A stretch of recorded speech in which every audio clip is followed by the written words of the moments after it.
Good morning student. आज हम पढ़ेंगे विद्रोही शक्ति सिंह का दूसरा भाग, जिसमें आप लोगों ने पढ़ा था कि लड़ाइयाँ स्टार्ट हो गई थी। दोनों ओर के सैनिक जो है वो मरने लगे थे। फिर महाराणा वे सब तरफ से घिरे हुए थे। महाराणा प्रताप जो है उनकी सेना सब तरफ से घिरी हुई थी। हमला पर हमला हो रहा था। राणा संकट में पड़े थे, बचना कठिन था। महाराणा प्रताप जो है वो 7 बार घायल हो चुके थे, फिर भी वो अड़े हुए थे, उखड़े नहीं, उनके पैर उखड़े नहीं। मेवाड़ का सौभाग्य इतना दुर्बल नहीं था। मतलब मेवाड़ के जो महाराणा राणा जी थे वो दुर्बल नहीं थे बल्कि शक्तिशाली थे ना। मानसी की कुमंत्रणा सत्य सिद्ध होने वाली थी। ऐसे आपत्तिकाल में मतलब राणा जी संकट में थे। ऐसे आपत्तिकाल में वह वीर सरदार सेना सहित वहाँ कैसे आया? आश्चर्य से महाराणा ने उसकी ओर देखा और मन्ना जी ने उसके मस्तक से, जो मन्ना जी हैं उन्होंने महाराणा प्रताप के मस्तक से जो राज चिन्ह होता है, राज मुकुट, उसको उतारकर स्वयं धारण कर लिया। राणा ने आश्चर्य से देखा और क्रोध से कहा, यह क्या? तो कहते हैं, आज मरने के समय एक बार राज चिन्ह धारण करने की बड़ी इच्छा हुई है, हंसकर मन्ना जी ने कहा। राणा ने उसकी उन्मादपूर्ण हंसी में अटल धैर्य देखा। जो मन्ना जी ने क्या किया, राजा के राज मुकुट को अपने सिर पर धारण कर लिया। तो उनकी मुगलों की सेना में शक्ति से इस चातुरी को समझ गया। जब मन्ना जी ने राज मुकुट को धारण किया तो इस चतुरपूर्ण कार्य को शक्ति से समझ गए। उसने देखा घायल प्रताप रण क्षेत्र में जीते जागते निकले चले जा रहे हैं।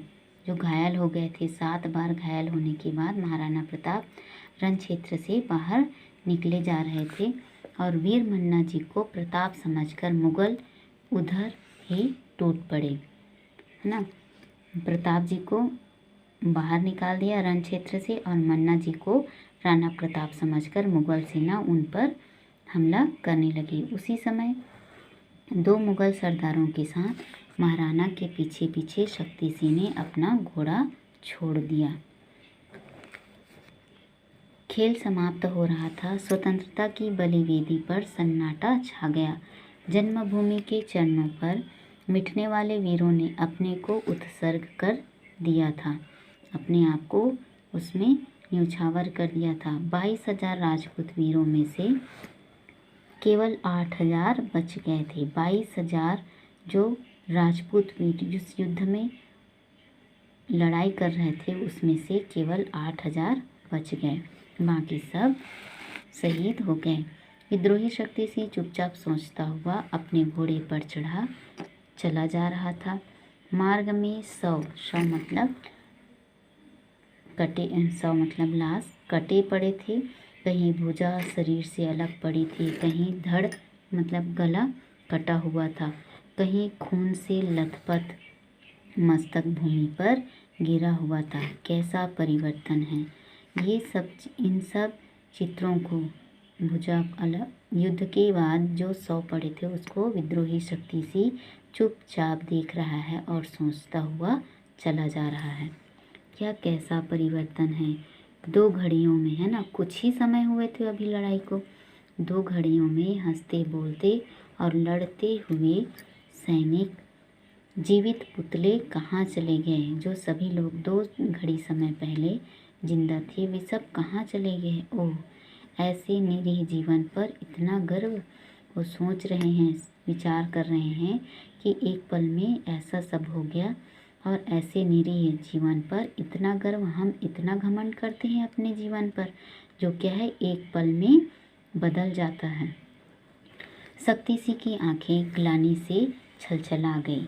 उसको ये सब परिवर्तन देखकर, ऐसा सब हाल देखकर उसको बहुत पछतावा हुआ। ग्लानि मतलब पछतावा। ये सब भी राजपूत थे मेरी ही जाति के, क्योंकि ये सब राजपूत मरे हुए थे, वो मेरी ही जाति के हैं। हाय रे मैं, वो पछता रहे हैं, अपने आप को पूछ रहे हैं, मेरा प्रतिशोध पूरा हुआ? क्या सचमुच पूरा हुआ? अपने आप से पूछ रहे हैं कि मैंने जो विरोध की भावना की थी, प्रतिशोध लेने का कसम खाया था, क्या वह सचमुच में पूरा हुआ? नहीं, यह प्रतिशोध नहीं, अधम शक्ति है। अधम मतलब बुरी शक्ति है। यह तेरे चिरकाल के लिए पैशाचिक आयोजन था। तू भला पागल, तू प्रताप से बदला लेना चाहता था, उस प्रताप से जो अपनी स्वर्गादपि गरीयसी जननी जन्मभूमि की मर्यादा बचाने वाला था। वह जन्मभूमि जिसके अन्न जल में तेरी नसें भी फूली फली है, क्योंकि ये वही महाराणा प्रताप के छोटे भाई हैं जिन्होंने अपने स्वर्गादपि गरीयसी मतलब स्वर्ग जैसे अपनी धरती के लिए अपना जीवन लगाने के लिए सब कुछ न्यौछावर कर दिया। उसी अन्न जल, उसी राजपूत के परिवार का है ये भी, उसी अन्न को खाकर इसकी भी नसें फूली हुई, इसका भी जीवन बना है। अब भी माँ की मर्यादा का ध्यान कर। वो अपने आप से इन सारी बातों को कह रहे हैं कि अपनी जन्मभूमि के लिए, अब उसकी मर्यादा के लिए कुछ तो ध्यान कर। सहसा धाय धाय, सहसा मतलब अचानक, धाय धाय की गोलियों का शब्द हुआ। चौंक कर शक्ति सिंह ने देखा दोनों मुगल प्रताप का पीछा कर रहे थे। उन्होंने जो एक घोड़ा और 2 मुगल सैनिकों को भेजा था वो प्रताप का पीछा कर रहे थे। महाराणा का घोड़ा लस्त पस्त होकर झूमता हुआ गिर रहा था। अब भी समय है। शक्ति सिंह के हृदय में भाई की ममता उमड़ पड़ी। शक्ति सिंह का हृदय यहीं परिवर्तन हुआ। इन सब चीज़ों को, इन सब जब लाशों को देखा तो उनका हृदय, शक्ति सिंह का हृदय परिवर्तन हो गया और उनको अपनी गलती का एहसास हुआ। फिर एक आवाज़ हुई, रुको, आज के लिए इतना ही।